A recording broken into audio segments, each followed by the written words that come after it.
एक गांव में एक कबूतर रहता था। वह दिन रात कड़ी मेहनत करता था। खेत में ट्रैक्टर चलाता और अपनी फसल उगाता था और कुएं से पानी लाकर खेत में डालता था। और जब बर्गर की खेती पूरी तरह से उग जाती है तो पास में रहने वाला एक लालची किसान उसकी सारी बर्गर की फसल खा जाता है और कबूतर से पिज्जा की खेती करने को बोलता है, क्योंकि अभी उसका पेट नहीं भरा था। एक दिन कौवा यह सब देख लेता है और किसान के बर्गर में बम लगा देता है, जिसको खाने से बम फट जाता है और किसान मर जाता है। इसकी खबर एक बंदर पुलिस को लग जाती है। बंदर कबूतर को जेल में ले जाकर बंद कर देता है और कौवा खेत का मालिक बन जाता है। लेकिन कबूतर रो रहा है क्योंकि किसी ने वीडियो को लाइक और चैनल को सब्सक्राइब नहीं किया। एक हरे भरे गांव में श्यामू नाम का एक गरीब और मेहनती किसान रहता था। उसका छोटा सा खेत था जिस पर वह कड़ी मेहनत से सब्जियां और फल उगाता था। इस बार उसने अपने खेत के एक कोने में केले के मीठे पेड़ लगाए थे। पास के जंगल में चिंटू नाम का एक बंदर रहता था। चिंटू बड्ढा ही लालची था। जब भी उसे मौका मिलता वह गांव में घुसकर लोगों की चीजें चुरा लेता था। जब केले पककर सुनहरे पीले हो गए तो उनकी मीठी खुशबू जंगल तक फैल गई। चिंटू ने यह खुशबू सूंघी और उसका मन ललचा उठा। वह फौरन श्यामू के खेत में पहुंचा और पेड़ पर चढ़कर 1 दर्जन केले चुरा लिए।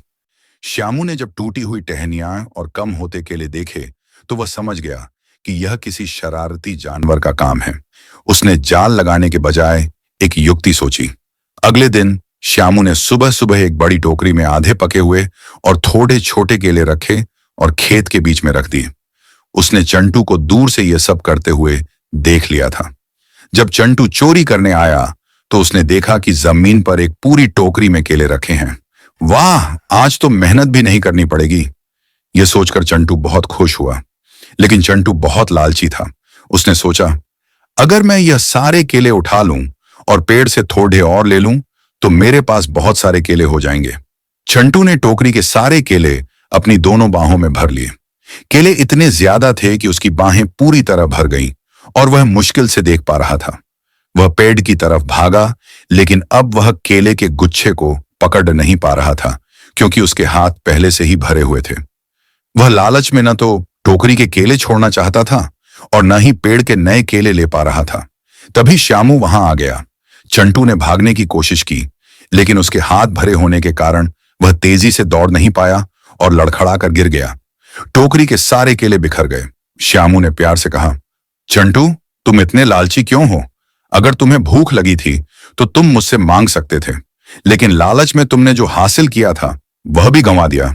चंटू को अपनी गलती का एहसास हुआ। उसने शर्मिंदा होकर अपना सिर झुका लिया। कहानी से सीख, लालच बुरी बला है। जो व्यक्ति लालच करता है वह अक्सर जो उसके पास होता है उसे भी खो देता है।